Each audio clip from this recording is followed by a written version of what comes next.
Les gars, j'espère que vous allez tous bien. Leganés, Barça, match de Liga demain. On s'est bien amusé avec la Ligue des Champions. C'était divertissant. Il y a les matchs retour dans quelques jours. Le Barça doit vite se remettre au travail parce qu'il y a un enchaînement de matchs incroyable. Et surtout, vous le savez, chaque match est plus important que le précédent. En tout cas, dans la quête au triplé. Si vous voulez gagner tous les trophées, tous les matchs qui restent sont des finales. Peut-être, si le Barça fait bien les choses, les deux derniers matchs de Liga serviront à rien. Mais à part ça, tous les matchs sont très important. On va donc voir pourquoi. Pour moi, il ne faut pas faire de rotation. Je vous le dis direct. Je sais qu'il y en a qui veulent faire tourner parce qu'il y a la Ligue des Champions après. Mais à quoi bon quand tu as gagné 4-0 à l'aller? Bref, on va détailler tout ça. 11 idéal, un peu d'actualité et un pronostic de ma part. D'ailleurs, pour tout ce qui est pronostic, ça se passe sur Unibet. Unibet va vous offrir 100 € de bonus. C'est du free bet. Profitez-en avec le lien dans la description. La cote du Barça est pas trop mal. C'est un match à l'extérieur. C'est pour ça. Et vous avez aussi les cotes buteurs qui sont plus intéressantes, avec notamment Lewandowski qui est en quête pour le Pichichi. Bref, lien dans la description. Profitez des 100 €, interdit aux moins de 18 ans. Alors on va commencer par monsieur Ronald Koeman, ex-coach du Barça. Alors attention, qu'on a apprécié, qu'on n'a pas apprécié,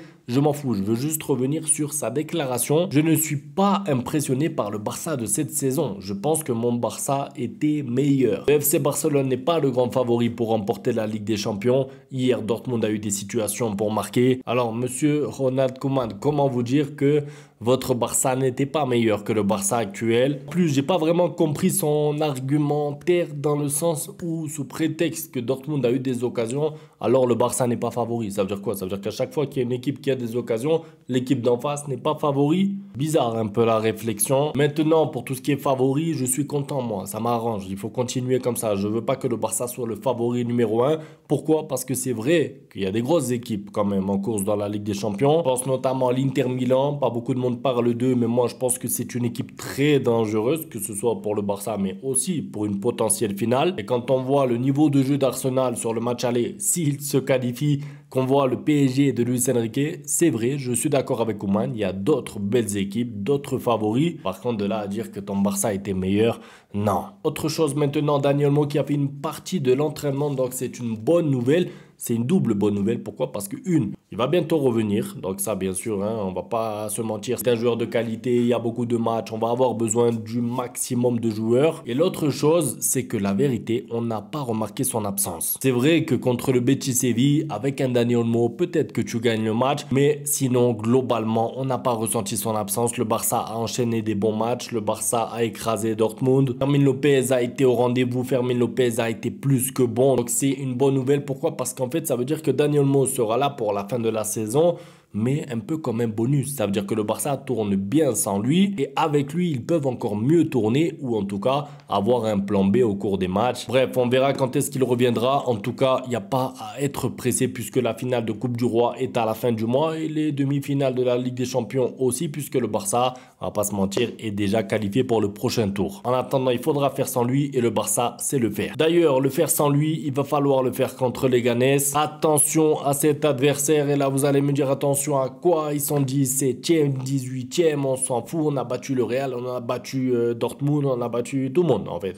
On a battu tout le monde cette année, sauf Leganés à l'aller. Rappelez-vous, défaite du Barça à domicile. Et attention, parce qu'en plus de ça, Leganés, c'est une équipe qui a embêté le Real Madrid et qui méritait mieux. Là, lors du match, il n'y a pas longtemps, il y a quelques semaines, ils ont perdu 3-2 seulement. Et franchement, dans le jeu, en tout cas, ils avaient été très bons face au Real Madrid. Ce que je veux dire par là, c'est que il faut pas se fier au classement. C'est un match de Liga à l'extérieur contre une équipe qui aime les grosses équipes avec un arbitre de Liga. Quand je vous dis ça, normalement, vous comprenez tout de suite là où je veux en venir, c'est qu'il faut être très méfiant parce que vous pouvez perdre la Liga avec des matchs comme ça. C'est super important de prendre les 3 points demain. Pourquoi? Parce que ensuite le Real joue dimanche, ils sont en plein doute. Ils vont jouer 3 jours après, c'est-à-dire qu'ils jouent déjà ensuite mercredi pour essayer de remonter Arsenal et pour se qualifier pour ensuite jouer des demi-finales face au PSG. Franchement, si le Real passe, je vous le dis, hein, moi je vais pas pleurer parce que du coup ils vont jouer 2 matchs de plus contre le PSG.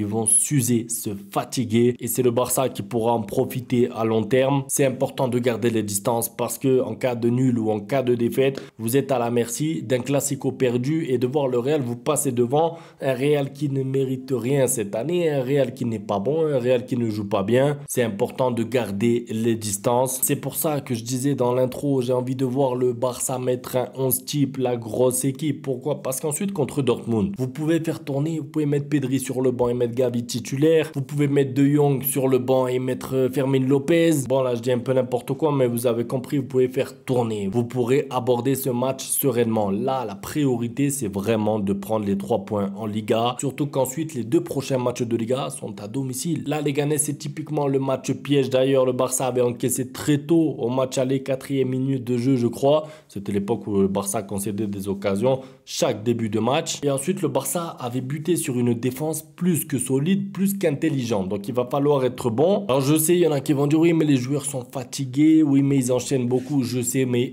il y a des sacrifices à faire, il y a des efforts.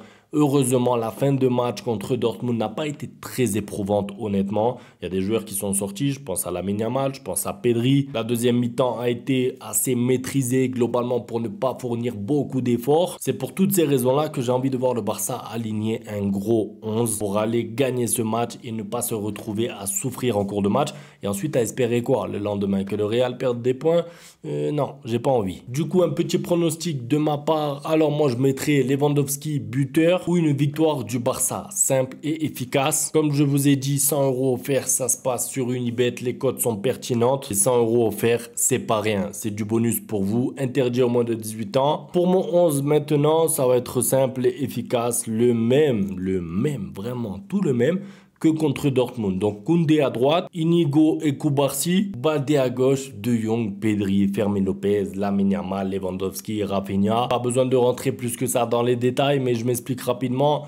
En fait, j'estime vraiment que là, on arrive à un moment de la saison où chaque match est une finale. Attention, ça ne veut pas dire que je ne fais pas confiance aux autres joueurs, aux remplaçants. Mais en fait, il faut garder à l'idée que 3 jours après seulement, il y a déjà un autre match contre Dortmund et que justement, Ferran Torres, possiblement Ansu Fati, Gavi, voire même Martin, Araujo, tous ces joueurs-là seront, je pense et je l'espère, titulaires en Ligue des Champions. Ça fait bizarre de dire tu vas faire tourner pour un quart de finale retour de Ligue des Champions. Oui, mais faire tourner parce que tu as écrasé ton adversaire à l'aller. Tu peux donc te permettre ce luxe-là, luxe que tu n'as pas en Liga. Pourquoi? Parce que tu n'as pas pris les 3 points contre le Betis Séville. Ça veut dire qu'en fait, j'ai pas envie de commencer à entrer dans une spirale négative en Liga où tu perds des points contre le Betis, où tu perds des points contre les Leganés et ensuite tu commences à dire attention, si tu perds le Classico, tu peux être deuxième, etc. Alors oui, le Barça sera favori contre le Real, mais j'ai pas envie de faire confiance à ce Classico avec l'arbitrage en Liga cette année. J'ai envie que le Barça soit maître de son destin indépendamment du Classico. Bon, c'est tout pour la vidéo. On se retrouve demain pour le débrief du Barça. En tout cas, un grand merci pour le soutien. Bon match à tous. Ciao. Bang, bang, bang, bang, goodbye. Ustedes pueden aceptar mi negocio o aceptar las consecuencias. Plata o plomo.